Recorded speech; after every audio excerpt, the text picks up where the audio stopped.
À Nice avec les filles prolongé à 2 semaines. Un moment incroyable, a-t-elle texté. J'espère que toi et Julien vous amusez bien. Une assignation en divorce t'attend ici, ai-je répondu. Puis, je l'ai bloqué. Ses parents, paniqués, ont commencé à appeler. Je m'appelle Antoine Dubois. J'ai 44 ans. Et depuis 15 ans, je suis le directeur des opérations chez Fabrication du Nord, une entreprise d'équipement industriel de taille moyenne comptant un peu plus de 200 employés. C'est un travail exigeant, mais un travail honnête, et il nous a offert, à ma famille et à moi, une vie confortable. Ma femme, Sophie, à 33 ans, travaille comme directrice du marketing dans une entreprise technologique du centre-ville, et nous avons un fils de 4 ans nommé Léo, qui est la lumière de ma vie. J'étais assis dans mon bureau à la maison un jeudi après-midi, en train d'examiner des rapports de production, quand mon téléphone a vibré. Un texto de Sophie. Elle était partie 5 jours plus tôt pour ce qu'elle appelait un « voyage entre filles » à Nice avec 3 de ses amis d'université. Le message disait « Nice avec les filles prolongé à 2 semaines ». Un moment incroyable. 3 émojis en forme de cœur suivaient, ainsi qu'une photo de tapas et de verres de vin sur la table d'un restaurant. J'ai fixé l'écran, mon café refroidissant dans ma main. 2 semaines. Elle avait initialement dit 5 jours, peut-être une semaine tout au plus. Nous avions discuté du budget, planifié en fonction de mon horaire de travail pour que je puisse m'occuper d'aller chercher Léo à la garderie, et tout coordonné au jour près. Maintenant, elle doublait la durée du voyage sans même passer un coup de fil au préalable. J'ai posé le téléphone et me suis dirigé vers la fenêtre, regardant Léo jouer dans le jardin avec ses camions jouets. Madame Dubois, la voisine, avait accepté de le surveiller pendant quelques heures pendant que je rattrapais mon travail à la maison. Le gamin riait, complètement inconscient que sa mère venait de décider qu'il ne valait pas la peine de rentrer à la date prévue. Quelque chose s'est tordu dans ma poitrine, quelque chose qui couvait depuis des mois. Les longues soirées au travail qu'elle prétendait obligatoires. Le nouvel abonnement à la salle de sport qu'il lui fallait absolument. La façon dont elle avait commencé à s'habiller différemment, à agir différemment, comme si elle passait une audition pour un rôle dans la vie de quelqu'un d'autre. J'ai repris mon téléphone et ouvert un dossier que je gardais sur mon ordinateur portable depuis 3 semaines, des fichiers intitulés « Relevés financiers »,« Journal des communications » et « Notes de consultation juridique ». Je m'étais préparé à ce moment, même si une partie de moi avait espéré ne jamais avoir à m'en servir. Mes doigts ont glissé sur l'écran, tapant une réponse que j'avais répétée une 12aine de fois dans ma tête. J'espère que toi et Gilles vous amusez bien. Une assignation en divorce t'attend ici. J'ai appuyé sur envoyer avant de pouvoir me raviser. Puis j'ai bloqué son numéro, ses réseaux sociaux, son courriel et tous les canaux de communication. Disparu en 30 secondes. Le téléphone est resté silencieux pendant exactement 4 minutes. Puis mon téléphone a commencé à sonner. Pas le numéro de Sophie, il était bloqué. Le numéro de sa mère. J'ai laissé sonner dans le vide. Puis son père a appelé. J'ai ignoré celui-là aussi. Au moment où le 5e appel est arrivé, cette fois de sa sœur, j'avais déjà éteint le téléphone et l'avais glissé dans le tiroir de mon bureau. Je suis sorti là où Léo jouait. Le garçon a levé les yeux vers moi avec ses immenses yeux bruns, de la terre sur la joue, et a souri. Papa, regarde. J'ai fait un parking. Je me suis agenouillé à côté de lui, passant ma main dans ses cheveux. C'est incroyable, mon grand. Tu te débrouilles très bien. Il est retourné à ses camions, compte dans son petit monde. Je suis resté là, sur l'herbe, à le regarder jouer, sachant que tout était sur le point de changer. Mais pour l'instant, à ce moment précis, il était heureux, et j'étais là pour me battre comme un diable pour qu'il le reste. Le lendemain matin, je me suis réveillé à 5h30, comme toujours. Léo dormait encore, sa petite poitrine se soulevant et s'abaissant sous sa couverture à dinosaure. Je suis resté un moment dans l'embrasure de la porte, à le regarder. 4 ans, et il avait déjà traversé plus de choses qu'il ne le savait. La question qui me hantait depuis des semaines pesait maintenant plus lourd que jamais. Était-il seulement le mien? J'ai repoussé cette pensée et suis descendu. Commençons par le commencement. J'avais passé des semaines à me préparer pour ce moment, et il était maintenant temps d'exécuter le plan que j'avais établi avec mon avocate, maître Valérie Leclerc. Elle était vive d'esprit, minutieuse, et avait vu assez de cas comme le mien pour savoir exactement ce qui devait se passer. À 7 heures du matin, j'avais le serrurier à la maison. Un type professionnel, qui n'a pas posé de questions, a juste changé chaque serrure de chaque porte, avant, arrière, garage, même le portail latéral. Nouvelle clé, nouveau code, tout était nouveau. Quand il m'a tendu le nouveau jeu, j'ai eu l'impression de reprendre un territoire qui avait été occupé par des forces ennemies. Ensuite, je suis allé à la banque. Le compte joint que nous avions depuis des années a été gelé avec une seule conversation et quelques documents que Maître Leclerc avait préparés. J'ai transféré exactement la moitié sur un nouveau compte à mon nom uniquement, puis j'ai mis en place des paiements automatiques pour l'hypothèque, les charges et la garderie de Léo. Tout était documenté, tout était légal, tout était fait dans les règles. À 9h15, j'étais dans le bureau de Maître Leclerc au centre-ville, en train de signer des papiers. Elle a fait glisser l'assignation en divorce sur son bureau, déjà notariée, déjà parfaite. C'est complet, a dit Maître Leclerc en tapotant l'épais dossier à côté. Relevé bancaire montrant les retraits d'espèces, les frais de carte de crédit de restaurant où vous n'êtes jamais allé, les réservations d'hôtel, les relevés téléphoniques avec le numéro de Julien Martel apparaissant 217 fois au cours des 4 derniers mois. J'ai hoché la tête. Et l'autre chose? Elle a sorti un autre dossier, plus mince celui-ci. La demande de test de paternité. Nous la déposerons dans le cadre de la procédure. Compte tenu de la chronologie et des circonstances, le tribunal l'accordera probablement. Ma mâchoire s'est crispée. Combien de temps pour les résultats du test? 2 semaines, peut-être 3. Quant à la signification, elle recevra les papiers dans les 48 heures suivant son retour en France. J'ai tout signé, les mains stables, sans hésitation. Ce n'était pas de la colère. C'était de la clarté. Pendant des mois, j'avais vécu dans un brouillard de suspicion et de doute. Maintenant, je marchais en plein soleil, aussi froid et dur soit-il. À midi, j'étais de retour à la maison. J'ai récupéré Léo de la garderie plus tôt, leur disant qu'il y avait une situation familiale et qu'il resterait avec moi à plein temps dans un avenir prévisible. Ils n'ont pas posé de questions, c'était moi qui l'amenais et le récupérais depuis 6 mois de toute façon. Léo et moi avons déjeuné ensemble, croque-monsieur et soupe à la tomate. Il a parlé de son ami Martin et de quelque chose à propos d'une tortue qu'ils avaient vue dans un livre. J'ai écouté, vraiment écouté, d'une manière que je n'avais pas pu faire depuis des semaines. Mon téléphone était posé sur le comptoir, toujours éteint. Je savais ce qui m'attendait quand je le rallumerais, des messages vocaux, des textos de ses parents, probablement des menaces, certainement des supplications. Mais cela pouvait attendre. Pour l'instant, mon fils avait besoin de ma présence, pas que je sois distrait par le chaos que j'avais déclenché. Après le déjeuner, pendant que Léo faisait la sieste, j'ai parcouru la maison méthodiquement. Ses cosmétiques de la salle de bain, en boîte. Ses vêtements du placard, en boîte. Le parfum cher qu'elle avait acheté le mois dernier, celui qui, disait-elle, lui donnait confiance en elle, en boîte. Chaque trace d'elle a été enlevée, comme une excision chirurgicale de tissu malade. Quand j'ai eu fini, 3 boîtes se trouvaient près de la porte du garage, prêtes à être déposées chez ses parents. Je n'étais pas cruel, j'étais efficace. La maison semblait déjà différente, plus légère en quelque sorte, comme si un poids que je portais depuis des mois avait enfin été déposé. J'ai regardé autour du salon les photos encore sur les murs, notre mariage, Léo bébé, des vacances en famille qui ressemblaient maintenant à des scènes de la vie de quelqu'un d'autre. Celles-là seraient décrochées plus tard. Pour l'instant, j'avais des choses plus importantes à gérer.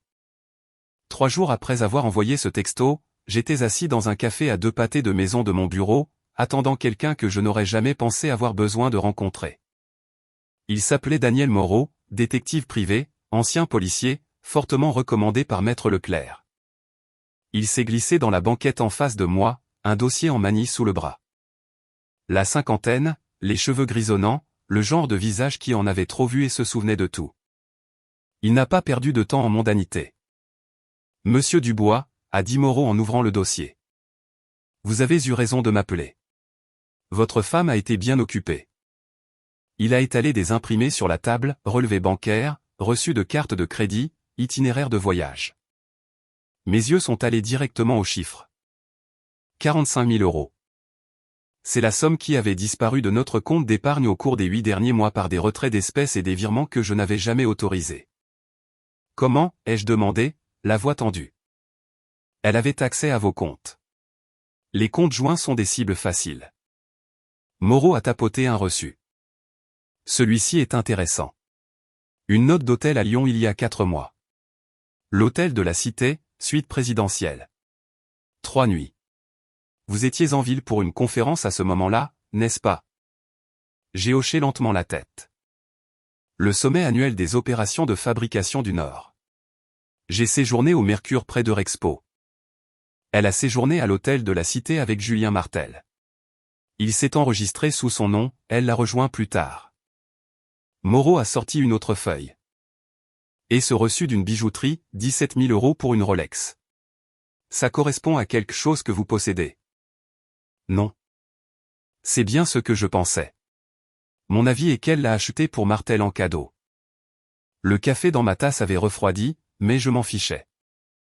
J'étais trop concentré sur la trace écrite de la trahison de ma femme, étalée en noir et blanc comme des preuves sur une scène de crime. Moreau a continué, il y a plus. Elle a ouvert une carte de crédit séparée il y a 6 mois. Une autre banque, avec votre signature falsifiée. Elle a accumulé 30 000 € de frais, restaurant chic, hôtel, escapade de fin de semaine. L'adresse de facturation mène à une boîte postale qu'elle a louée sous un faux nom d'entreprise. Je me suis adossé, digérant l'information. Ce n'était pas seulement une liaison. C'était un vol systématique. Et Martel, ai-je demandé. L'expression de Moreau s'est assombrie. Julien Martel, 51 ans, divorcé 2 fois, actuellement fiancé à sa 3e victime, je veux dire, fiancé. Dirige une société de conseil qui est surtout de la poudre aux yeux. Il a un type, les femmes mariées, de préférence plus jeunes, de préférence avec de l'argent. Votre femme correspond parfaitement au profil. Sa fiancée est au courant de ça. Pas encore, mais elle le sera. J'ai de la documentation prête à lui envoyer si vous le souhaitez. J'y ai pensé. Une femme quelque part en train de planifier un mariage, pensant avoir trouvé le bonheur parfait avec un homme qui était actuellement à Nice avec ma femme. Méritait-elle de savoir? Absolument. Envoyez-la, ai-je répondu. Moreau a hoché la tête et a rassemblé les papiers dans le dossier. Une dernière chose. Le test de paternité que votre avocate a mentionné. J'ai fait quelques recherches. Votre femme a eu une relation à l'université avec un type nommé Jean-Luc Royer, n'est-ce pas? Ils ont rompu juste avant la remise des diplômes. Une rupture difficile, d'après ce que j'ai trouvé. Il est enseignant maintenant, vit à Toulouse. Le fait est que votre femme a visité Toulouse il y a 5 ans pour ce qu'elle vous a dit être une conférence de travail. Mon estomac s'est noué. Il y a 5 ans. C'est à ce moment-là qu'elle est tombée enceinte de Léo. Oui, a confirmé Moreau, sa voix plus douce maintenant. La chronologie correspond. J'ai consulté les relevés téléphoniques. Elle a appelé le numéro de Royer 17 fois ce mois-là. Après la naissance de Léo, les appels ont complètement cessé. J'ai regardé la table, mon esprit s'emballant. Tout ce sur quoi j'avais bâti ma vie, chaque supposition, chaque croyance, tout s'effondrait comme un château de sable à marée haute. Moreau m'a fait glisser une carte de visite. C'est un laboratoire de test ADN. Privé, discret, résultat rapide. Vous allez vouloir des réponses, monsieur Dubois. Mieux vaut savoir maintenant que de se demander pour toujours. J'ai pris la carte, les rangé dans mon portefeuille. Combien je vous dois? Votre avocate s'en est déjà occupée. Mais je continuerai à creuser si vous en avez besoin. Continuez à creuser, ai-je dit. Je veux tout savoir. Ce soir-là, je préparais le dîner pour Léo quand mon téléphone a sonné. Numéro inconnu, mais un indicatif régional local. Contre mon meilleur jugement, j'ai répondu. Antoine Dubois. La voix était féminine, tremblante, au bord des larmes. Est-ce que c'est bien Antoine Dubois? Le mari de Sophie Dubois. C'est moi. Je m'appelle Céline Girard. Je suis fiancé à Julien Martel. J'ai éteint le brûleur de la cuisinière et suis entré dans mon bureau, fermant la porte derrière moi. Léo regardait des dessins animés dans le salon, en sécurité et distrait.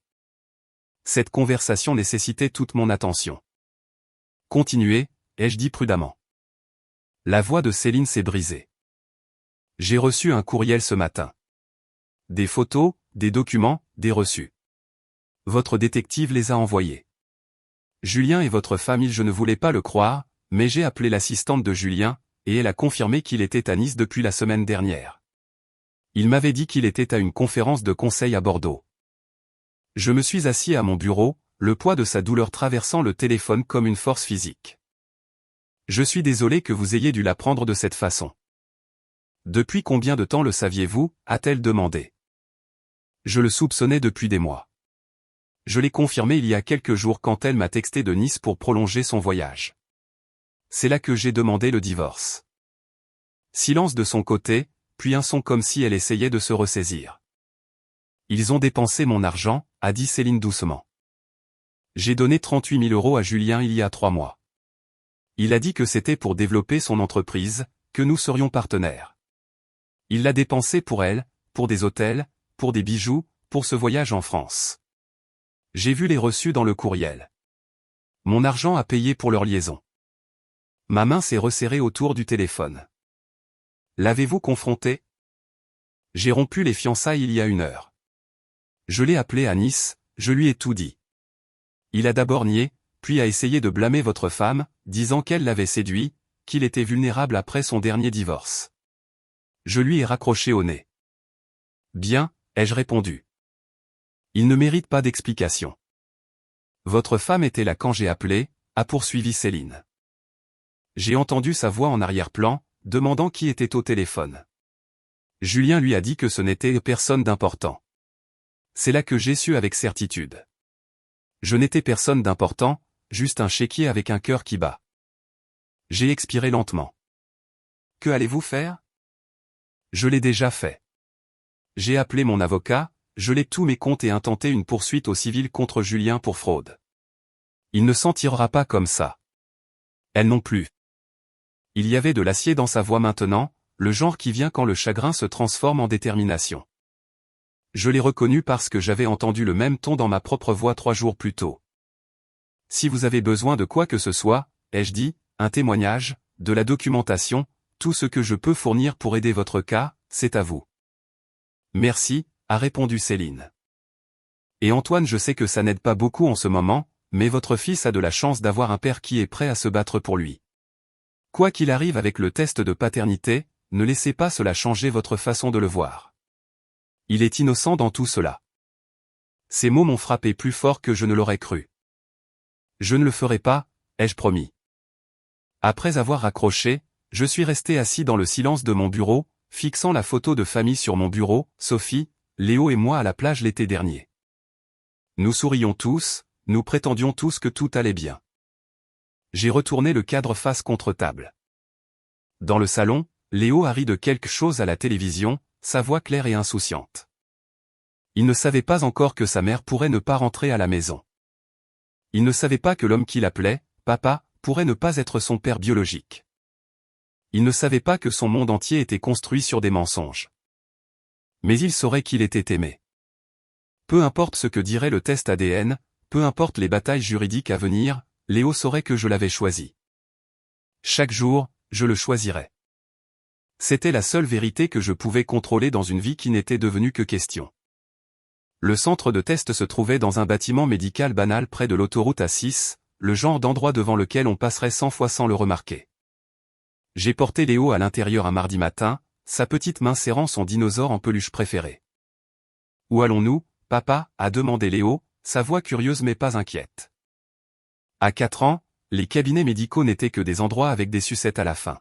« Juste un rendez-vous rapide, mon grand », ai-je répondu en gardant une voix légère. Ils doivent vérifier quelque chose, et ensuite nous irons manger des crêpes. Ça te va? Son visage s'est illuminé. Avec des pépites de chocolat. Avec autant de pépites de chocolat que tu veux. La technicienne était une femme aimable d'une 50aine d'années nommée Rose. Elle s'est agenouillée au niveau de Léo, lui montrant le kit de prélèvement comme si c'était un tour de magie. Je vais frotter ce bâtonnet doux à l'intérieur de ta joue, d'accord? Ça chatouille un peu, mais ça ne fait pas mal du tout. Léo a ouvert la bouche docilement, et 30 secondes plus tard, c'était fait. Rose a pris mon échantillon ensuite, a tout scellé dans des flacons étiquetés et m'a remis des papiers. Résultat dans 10 à 14 jours. Nous vous appellerons d'abord, puis nous enverrons le rapport officiel à votre avocate. J'ai hoché la tête, signé où elle l'indiquait, et ai emmené Léo à la voiture. Il a bavardé de crêpes pendant tout le trajet jusqu'au restaurant, complètement inconscient que son identité entière pourrait être sur le point de changer. 8 jours plus tard, Maître Leclerc a appelé. J'étais au travail, en train d'examiner un calendrier de production pour un client à Lille, quand son nom est apparu sur mon téléphone. Mon estomac s'est noué avant même que je ne réponde. Antoine, a dit Maître Leclerc, sa voix soigneusement neutre. Les résultats sont arrivés. Je suis sorti de mon bureau dans le couloir vide, mon cœur battant à tout rompre. Et Léo n'est pas votre fils biologique. Les mots sont restés suspendus dans l'air comme de la fumée après une explosion. Je me suis appuyé contre le mur, ayant soudain besoin de son soutien. Maître Leclerc a continué, sa voix plus douce maintenant. Je suis désolé, Antoine. Je sais que ce n'est pas ce que vous espériez. Mais écoutez-moi attentivement. Cela ne change rien à votre statut juridique. Vous êtes sur l'acte de naissance. Vous êtes son père depuis le premier jour. Nous allons nous battre pour la garde complète, et nous allons gagner. Est-ce que Sophie le sait, ai-je demandé, la voix rauque. Elle sera notifiée des résultats en même temps que la demande de divorce modifiée lorsqu'elle atterrira demain. Nous incluons des preuves de fraude à la fois financière et paternelle. Le tribunal ne sera pas sympathique à sa position. Après avoir raccroché, je suis resté dans ce couloir pendant 5 bonnes minutes, juste à respirer. Léo n'était pas le mien. Biologiquement, il appartenait à Jean-Luc Royer, un enseignant à Toulouse qui avait passé un week-end avec ma femme il y a 5 ans et était retourné à sa vie, probablement sans savoir qu'il avait un enfant. Mais la biologie, ce n'est que de l'ADN. La paternité, c'est être présent. Ce sont les fièvres au milieu de la nuit, les genoux écorchés que l'on guérit d'un baiser, les histoires du soir lues avec des voix amusantes. C'est lui apprendre à faire ses lacets et le rattraper quand il saute du canapé, convaincu qu'il peut voler. J'avais été le père de Léo pendant 4 ans. Cela ne s'arrêtait pas juste parce qu'un rapport de laboratoire disait que ses gènes venaient de quelqu'un d'autre. Je suis retourné dans mon bureau, j'ai fermé la porte et j'ai appelé mon frère, Jacques. Il a répondu à la 2e sonnerie. Antoine, quoi de neuf? J'ai besoin que tu me rendes un service, ai-je dit. Peux-tu aller chercher Léo à la garderie aujourd'hui et l'emmener chez toi pour la nuit? Quelque chose est arrivé, et je dois m'en occuper avant de le voir. Tout va bien, a demandé Jacques, inquiet. Ça ira. J'ai juste besoin de cette nuit pour digérer certaines choses. Il peut rester aussi longtemps que tu veux. Le gamin adorerait ça. Ce soir-là, seul dans ma maison, je suis allé dans la chambre de Léo. Ses camions jouets étaient éparpillés sur le sol, sa couverture à dinosaure emmêlée sur le lit, ses dessins scotchés au mur. Un portrait de famille qu'il avait fait à la maternelle montrait 3 bonshommes allumettes, maman, papa et moi. Il avait dessiné un soleil dans le coin avec un visage souriant. Je me suis assis sur son lit, tenant ce dessin, et j'ai pris une décision. Jean-Luc Royer avait peut-être fourni l'ADN, mais j'étais le père de Léo. Demain, quand Sophie atterrirait et découvrirait la vérité qu'elle cachait depuis des années, elle essaierait d'utiliser cela contre moi. Elle prétendrait que je n'avais aucun droit sur son fils. Elle avait tort. Léo était mon fils, et je remuerais ciel et terre pour le prouver. Le vol de Sophie a atterri à Charles de Gaulle à 15h15 un mercredi après-midi. Je le savais parce que je l'avais suivi en ligne, de la même manière que j'avais suivi tous ses autres mouvements au cours des 2 dernières semaines. Julien Martel était sur le même vol, assis en 12B pendant qu'elle était en 12A. Bien installé. Maître Leclerc avait organisé la venue d'un huissier de justice pour les accueillir à la récupération des bagages. Un type professionnel, expérimenté dans les affaires très conflictuelles. Il attendait près du carrousel 7 avec 2 jeux de papier, l'assignation en divorce pour Sophie, et la poursuite au civil pour Julien, gracieuseté de l'avocat de Céline Girard. Je n'étais pas là, je n'avais pas besoin d'y être.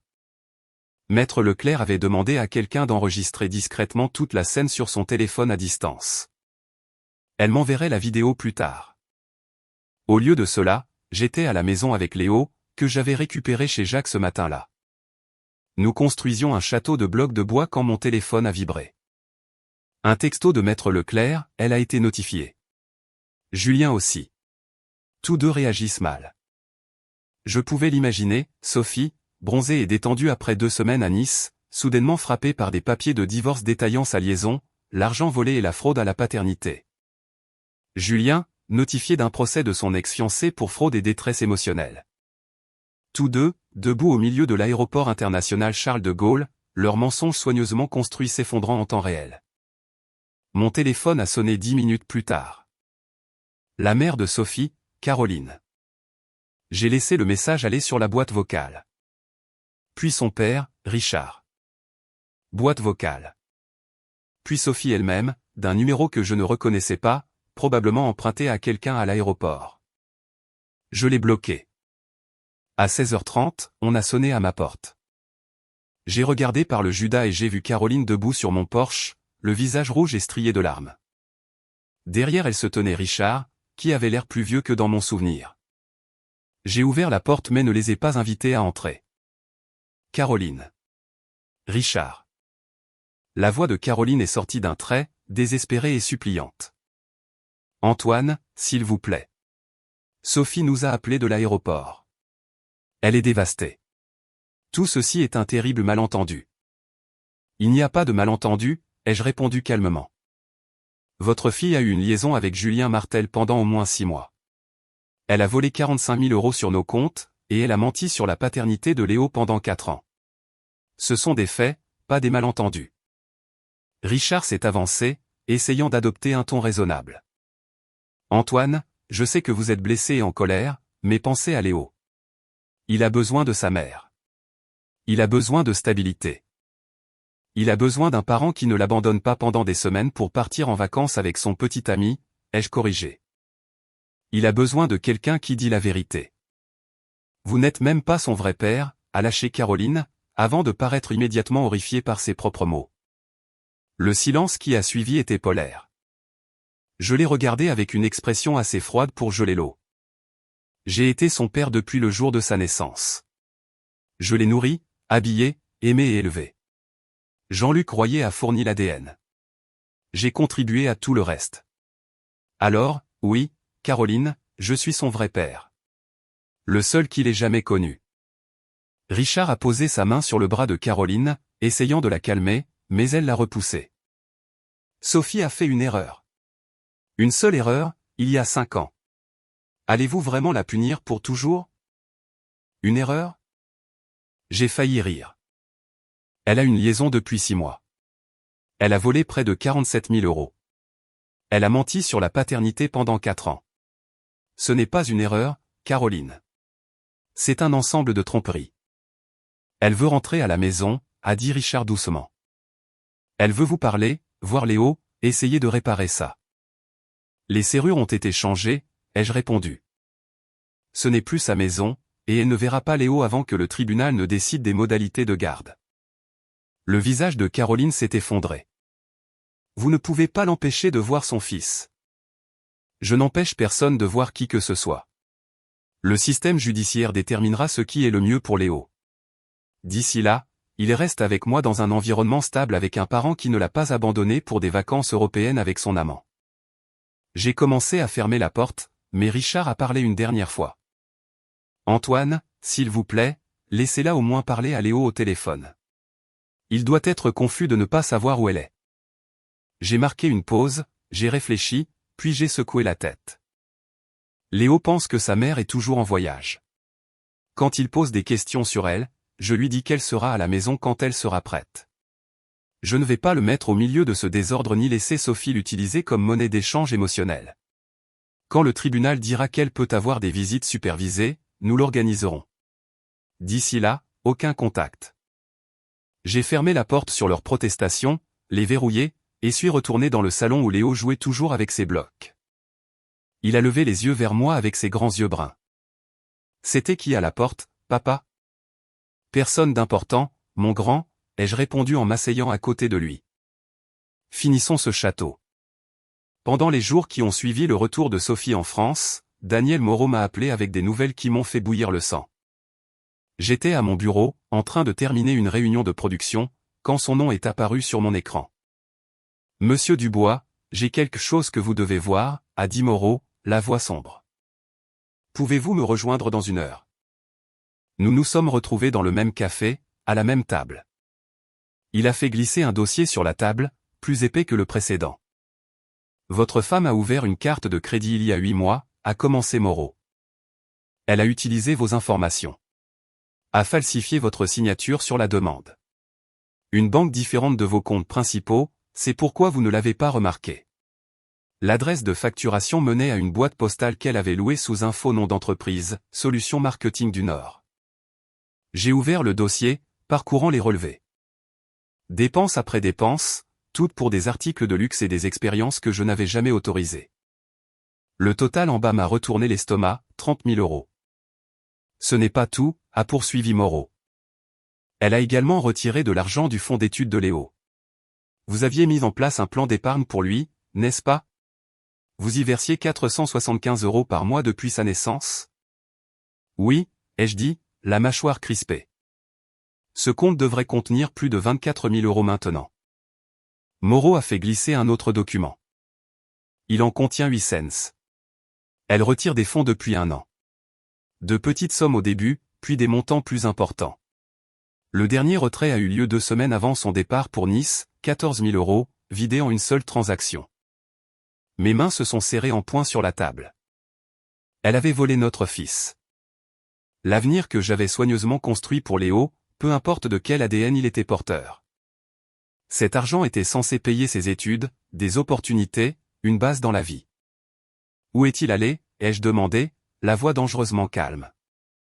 Une combinaison de choses. Une partie est allée directement à Julien Martel, j'ai trouvé des virements sur son compte professionnel étiquetés comme frais de conseil. Une partie est allée à des retraits en espèces, et une autre à des achats de bijoux. Il y a un reçu ici pour une Rolex qu'elle lui a achetée il y a 3 mois. 17 000 €, payé avec l'argent du fonds d'études de Léo.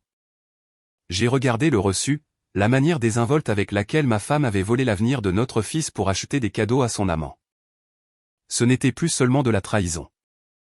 C'était du vol. Du vol criminel. Quelles sont mes options, ai-je demandé à Moreau. Votre avocate peut porter des accusations criminelles pour fraude et usurpation d'identité. La demande de carte de crédit falsifiée est à elle seule un crime. Ajoutez le vol du fonds d'études, et elle risque de graves conséquences juridiques. Faites-le, ai-je dit immédiatement. Engagez toutes les poursuites. Je veux qu'elle fasse face à toutes les conséquences juridiques possibles. Moreau a hoché la tête. Il y a une autre chose. La carte de crédit, elle est toujours active. Elle l'a utilisée hier dans un hôtel à Lyon. L'hôtel Majestic, suite présidentielle. Elle s'est enregistrée sous son nom de jeune fille. Julien est-il avec elle? Je ne peux pas le confirmer, mais la chambre est facturée pour une occupation double. Je me suis adossé, digérant l'information. Même après avoir été notifié des papiers de divorce, même après avoir été démasquée, Sophie était toujours avec Julien. Dépensant toujours l'argent qu'elle avait volé. Vivant toujours comme si les conséquences étaient pour les autres. Apportez-moi des preuves, ai-je dit à Moreau. Photos, vidéos, tout ce que vous pouvez obtenir. Je veux des documents prouvant qu'elle continue la liaison même après avoir été notifiée. Considérez que c'est fait, a répondu Moreau. Et monsieur Dubois, votre fils a de la chance que vous vous battiez pour lui. Peu d'hommes resteraient après avoir découvert la situation de paternité. J'ai croisé son regard. Léo est mon fils. L'ADN ne change rien à cela. Et je serai damné si je laisse Sophie détruire son avenir comme elle a essayé de détruire le mien. L'appel de Céline Girard est arrivé le samedi matin. Je préparais le petit déjeuner pour Léo œufs brouillés et toast quand mon téléphone a sonné. Antoine, c'est Céline. Je voulais que vous sachiez, le cabinet de Julien vient de s'effondrer. J'ai posé la spatule et suis allé dans le couloir. Léo regardait des dessins animés dans le salon, en sécurité et distrait. Que s'est-il passé? La voix de Céline portait une note de satisfaction sinistre. Mon procès a révélé ses irrégularités financières. Il s'avère qu'il détournait de l'argent de ses clients depuis des années, le cachant derrière des sociétés écrans et de fausses factures. Quand mon avocat a commencé à creuser, tout s'est effondré. Le Conseil de l'ordre de l'État a lancé une enquête hier. Ses clients s'enfuient. Ses partenaires prennent des avocats. Et ses comptes bancaires ont été gelés en attendant l'enquête pour fraude. Bien, ai-je simplement dit. Il y a plus. Ses ex-femmes ont toutes deux déposé des plaintes contre lui pour pensions alimentaires et de soutien aux enfants impayés. Apparemment, il évitait les paiements depuis des années. Entre mon procès, l'enquête criminelle et les arriérés qu'il doit, Julien Martel risque la ruine financière et une éventuelle peine de prison. J'ai absorbé cette information, ressentant un froid sentiment de justice. Et Sophie? Elle est toujours avec lui, d'après mon détective. Ils se sont enregistrés ensemble dans un hôtel à Lyon il y a 3 jours. Je suppose qu'elle pense que l'amour triomphe de la faillite et des accusations criminelles. Après avoir raccroché, j'ai pris une décision. J'ai appelé Maître Leclerc et lui ai parlé de l'effondrement de Julien. C'est utile, a dit Maître Leclerc. Cela montre que le jugement de Sophie est gravement compromis. Elle choisit de rester avec un homme faisant face à des accusations criminelles plutôt que de se concentrer sur sa propre situation juridique ou sa relation avec Léo. Le tribunal en prendra note. L'audience préliminaire pour la garde était prévue pour le jeudi suivant. Maître Leclerc s'était préparé méticuleusement, preuve de la liaison, de la fraude financière, de la tromperie sur la paternité, de la relation continue de Sophie avec Julien malgré ses ennuis judiciaires, et de mon implication documentée dans les soins quotidiens de Léo. Nous demandons la garde physique complète avec des visites supervisées pour Sophie, a expliqué Maître Leclerc lors de notre séance de préparation. Nous soutiendrons que son ensemble de tromperies, son irresponsabilité financière et son mauvais jugement la rendent inapte à une garde partagée. Quelles sont nos chances, ai-je demandé. Fortes. Le juge verra un père qui a été présent et responsable face à une mère qui a abandonné son enfant pour des vacances de 2 semaines avec son amant, a volé dans le fond d'études de l'enfant et continue une relation avec un homme faisant l'objet d'une enquête criminelle.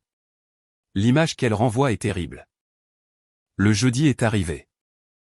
J'ai porté mon plus beau costume, suis arrivé tôt et me suis assis dans la salle d'audience avec Maître Leclerc à mes côtés. Sophie est arrivée avec 10 minutes de retard, l'air rave. Son avocate était une femme à l'air surmené qui avait clairement hérité d'un cas cauchemardesque. La juge, une femme sévère d'une 60aine d'années nommée Martine Fournier, a examiné les dossiers avec une expression qui devenait de plus en plus sévère. Quand elle a finalement levé les yeux, son regard s'est posé directement sur Sophie. « Madame Dubois », a dit la juge Fournier et j'ai remarqué qu'elle n'avait pas utilisé « Madame » au sens d'épouse, j'ai examiné les preuves présentées par l'avocate de votre mari, la liaison, la carte de crédit falsifiée, l'épuisement du fonds d'études de votre fils, la fraude à la paternité. Contestez-vous l'un de ces faits? L'avocate de Sophie s'est levée. Votre honneur, ma cliente reconnaît que certaines erreurs ont été commises, mais, j'ai posé la question à Madame Dubois, a interrompu la juge Fournier. Madame, contestez-vous ces faits? La voix de Sophie est sortie, petite. Non, votre honneur. Et vous résidez actuellement avec Monsieur Julien Martel, qui fait l'objet d'une enquête pour fraude? Nous sommes amis, votre honneur. L'expression de la juge Fournier aurait pu geler de la lave. Des amis qui partagent des chambres d'hôtel. Je vois. Elle a de nouveau baissé les yeux sur ses papiers. La garde temporaire est accordée à Monsieur Antoine Dubois. Madame Dubois aura des visites supervisées de 2 heures par semaine, le lieu étant à déterminer par le superviseur désigné par le tribunal. Nous nous reverrons dans 60 jours pour une audience de garde complète. Le marteau est tombé. D'un seul coup, Léo était légalement sous ma protection complète. Les sessions de visite supervisées avaient lieu tous les samedis dans un lieu neutre du centre-ville. Une superviseure nommée par le tribunal, Angela, s'asseyait dans un coin pour prendre des notes pendant que Sophie passait ses 2 heures avec Léo. Je le déposais et revenais le chercher, sans jamais voir Sophie en personne. Cet arrangement me convenait parfaitement. Mais le 4e samedi, Angela m'a appelé avant la session. Sa voix était inquiète. Monsieur Dubois, je dois vous dire quelque chose. La semaine dernière, Madame Dubois a essayé d'influencer Léo. Elle lui posait des questions suggestives comme « Est-ce que vivre avec maman ne te manque pas, et ne serait-ce pas bien si maman rentrait à la maison ?» Je suis intervenu, mais je voulais que vous sachiez qu'elle tente de manipuler l'enfant. Merci de me l'avoir dit, ai-je répondu. Est-ce que cela figurera dans votre rapport au tribunal? Absolument. Toute tentative d'aliéner l'enfant du parent gardien ou de le manipuler émotionnellement est documentée. Ce mardi-là, Maître Leclerc a appelé avec une mise à jour sur l'audience de garde finale, maintenant dans seulement 2 semaines. Julien Martel a plaidé coupable, a-t-elle dit. 3 ans de prison fédérale pour fraude et détournement de fonds. Il commence à purger sa peine le mois prochain. Le procès civil de Céline est réglé, et il verse une restitution à plusieurs victimes. Et Sophie, ai-je demandé. Son avocate a déposé une motion affirmant qu'elle était une victime de la manipulation de Julien, qu'elle ne comprenait pas que les crimes financiers se produisaient. La juge n'y croit pas. Entre la fraude à la paternité, le vol du fonds d'études de Léo et ses tentatives continues de manipuler l'enfant pendant les visites, elle n'obtiendra pas la garde partagée. Le meilleur scénario pour elle est une extension des visites supervisées. La semaine précédant l'audience finale, les parents de Sophie se sont présentés à mon bureau. La sécurité m'a appelé de l'accueil. Monsieur Dubois, il y a une Caroline et un Richard Leroy ici qui demandent à vous voir. J'ai envisagé de refuser, puis j'ai décidé de les écouter. Peut-être avaient-ils enfin accepté la réalité. Je les ai fait amener dans une salle de conférence. Caroline avait l'air plus âgée que dans mon souvenir, son visage tiré par le stress. Richard était assis à côté d'elle, les épaules affaissées. Antoine, a commencé Caroline, la voix tremblante. Nous voulions vous demander, pour le bien de Léo, d'envisager d'abandonner la bataille pour la garde. Sophie suit une thérapie. Elle essaie de changer. Non, je l'ai interrompu. Richard s'est penché en avant. Écoutez-nous simplement. Elle a fait des erreurs. Des erreurs terribles. Mais elle est toujours la mère de Léo. Peut-être pourriez-vous accepter une garde partagée, la réintégrer progressivement dans sa vie. Je les ai regardés tous les deux calmement. La mère de Léo a volé dans le fonds d'études de son fils pour acheter des cadeaux à son petit ami. Elle a menti sur sa paternité pendant 4 ans. Elle l'a abandonné pendant 2 semaines pour partir en vacances en Europe avec un criminel. Et même après avoir été prise, après avoir perdu la garde temporaire, elle essaie toujours de le manipuler pendant les visites. Ce ne sont pas des erreurs. C'est un ensemble de comportements. Les yeux de Caroline se sont remplis de larmes. Il n'est même pas votre fils biologique.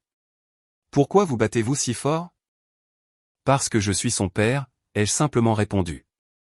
L'ADN ne détermine pas cela. C'est le fait d'être là chaque jour qui le détermine.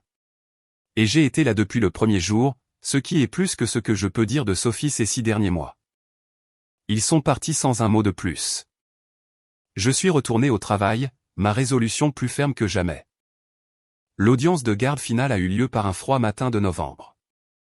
J'étais assis à côté de Maître Leclerc, regardant la juge Fournier examiner les montagnes de preuves que nous avions compilées en 3 mois. Sophie était assise de l'autre côté de la salle d'audience avec son avocate, l'air diminué, comme si elle avait enfin réalisé le poids de ce qu'elle avait perdu. La juge Fournier a levé les yeux. J'ai examiné le dossier de manière approfondie. Madame Dubois, vos actions au cours de l'année écoulée démontrent un ensemble de tromperies, d'irresponsabilités financières et de mauvais jugements qui rendent la garde partagée intenable. Monsieur Dubois s'est avéré être un parent stable et responsable qui donne la priorité au bien-être de l'enfant avant tout. Elle a ajusté ses lunettes. La garde légale et physique complète est accordée à Antoine Dubois. Madame Dubois aura des visites supervisées de 4 heures par mois, avec la possibilité d'une extension après 1 an de stabilité démontrée et l'achèvement d'une thérapie ordonnée par le tribunal. Le marteau est tombé. Final. Permanent. Léo était à moi. À l'extérieur du palais de justice, Maître Leclerc m'a serré la main. Félicitations, Antoine. Vous vous êtes battu pour ce garçon. Il valait la peine de se battre, ai-je répondu. 8 mois plus tard, la vie avait trouvé un nouveau rythme. Léo a commencé la maternelle, s'est fait des amis et s'est épanoui d'une manière que je n'avais pas vue quand Sophie était encore là. La tension qui régnait autrefois dans notre maison avait disparu, remplacée par quelque chose de plus léger. Sophie assistait à ses visites supervisées mensuelles, bien que Léo montrait de moins en moins d'intérêt à chaque fois. Elle était devenue plus une figure de tante qu'une mère, quelqu'un qu'il voyait occasionnellement mais qui ne lui manquait pas particulièrement. Céline Girard et moi sommes restés en contact. Elle avait tourné la page, avait commencé à fréquenter un enseignant qu'elle avait rencontré par des amis communs et semblait sincèrement heureuse. Nous nous retrouvions parfois pour un café, deux personnes qui avaient survécu à des trahisons similaires et en étaient sorties plus fortes. Un samedi après-midi, j'ai emmené Léo au parc. Il a couru vers l'aire de jeu, son rire me parvenant porté par le vent. Je suis resté là à le regarder, ce garçon qui était devenu mon fils non pas par la biologie, mais par le choix, par l'engagement, par l'amour. Mon téléphone a vibré. Un texto de mon frère, Jacques. J'amène les enfants dîner ce soir. Anne fait ses fameuses lasagnes. Vous venez? J'ai souri et répondu. Nous serons là. La famille, ce n'était pas une question d'ADN ou de circonstances parfaites. C'était être là, rester présent, choisir d'aimer même quand c'était difficile. J'avais appris cette leçon de la manière la plus douloureuse, mais je l'avais bien apprise. Léo est revenu vers moi en courant, les joues rouges d'avoir couru. Papa, regarde-moi descendre le toboggan. Je te regarde, mon grand, ai-je répondu. Montre-moi ce que tu sais faire. Et alors qu'il grimpait à cette échelle et glissait avec une joie pure sur son visage, j'ai réalisé quelque chose. J'avais gagné. Non pas parce que j'avais vaincu Sophie au tribunal, mais parce que j'avais protégé cette